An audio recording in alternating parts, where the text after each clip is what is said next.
ঢকুৱাখনৰ সুনীল গগৈ ৰহস্যজনক ঘটনাৰ আজি ২৫টা দিন হ'ল যদিও লখিমপুৰ আৰক্ষীয়ে এতিয়ালৈকে কোনো তথ্য উদ্ঘাটন কৰিবলৈ সক্ষম হোৱা নাই। যোৱাকালি তদন্তৰ দায়িত্বত থকা আৰক্ষী উপ পৰিদৰ্শক গৌৰৱ ভূমিতৰ পৰা ঢকুৱাখনৰ SDPOক তদন্ত কৰিবলৈ দায়িত্ব অৰ্পণ কৰিলে। আনহাতে বিগত দিনকেইটাৰ সুনীল গগৈ পত্নী আৰু পুত্ৰক প্ৰতিদিনে জেৰা অব্যাহত ৰাখিছে ঢকুৱাখনা আৰক্ষীয়ে। কি হ'বলৈ গৈ আছে সুনীল গগৈ ৰহস্যময় ঘটনাৰ? আনহাতে ভাইৰেল ফোন কল ৰেকৰ্ডিঙত ওলাইছে সুনীল গগৈ বিপদত পৰাৰ কথাও। জাহাংগীৰ হুছেইনক কোনে হত্যা কৰি জ্বলাই দিলে সেয়াও লখিমপুৰ আৰক্ষীৰ বাবে বৃহৎ প্ৰত্যাহ্বান হিচাপে দেখা দিছে। যিমানেই দিন গৈছে সিমানেই যেন আৰক্ষীৰ বাবে তদন্তৰ ক্ষেত্ৰত যথেষ্ট সমস্যাৰ সৃষ্টি হৈছে। সুনীল গগৈ পত্নী পুষ্পা গগৈয়ে সদায় চকুলো টুকি থকা দেখা গৈছে।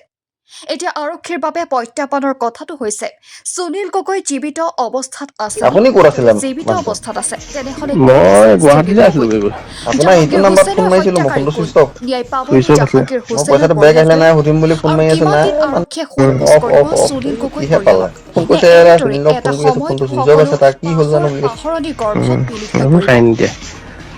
পইচা দলি মাৰি পঠিয়াবলৈ ইমান ডাঙৰ মানুহ হ'ল নে? তাকে বাকী দলি উপকি গৈছে বুলি কৈছে মানে মোক কেইটামান মানুহে এতিয়া এইকেইদিনা খবৰ দিছে। তুমি সাৱধান থাকিবা, তোমাৰ ওপৰত গোটেই মানুহ নাৰাজ হৈছে বুলি কৈছে। মানুহটো এৰেষ্ট হ'লেই।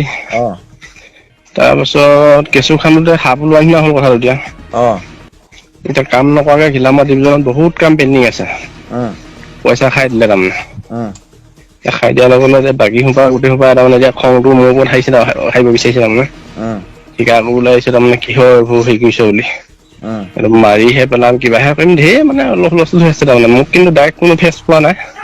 মানে বাকী কণ্ট্ৰেক্টৰ খিনি আপোনাৰ ওপৰত ফায়াৰ হৈ আছে।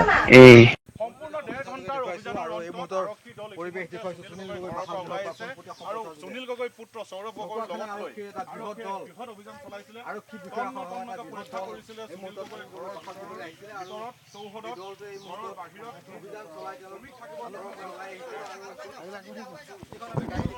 ঘৰ বনাই দিছিলে, সেই ঘৰৰ ভিতৰত চলাইছে আৰক্ষী দল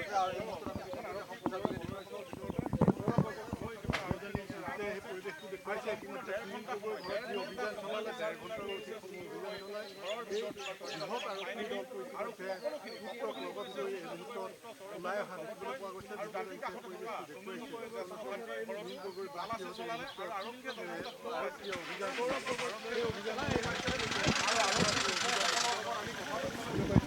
আৰক্ষী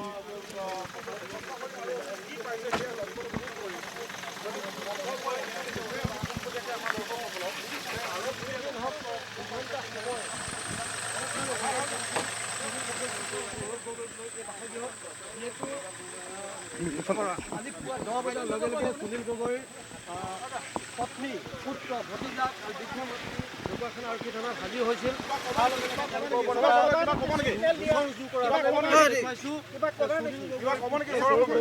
আৰক্ষীৰ বিশাল দল গৃহৰ পৰা ৰাওনা হৈছে। আমি সেই দৃশ্য দেখুৱাইছো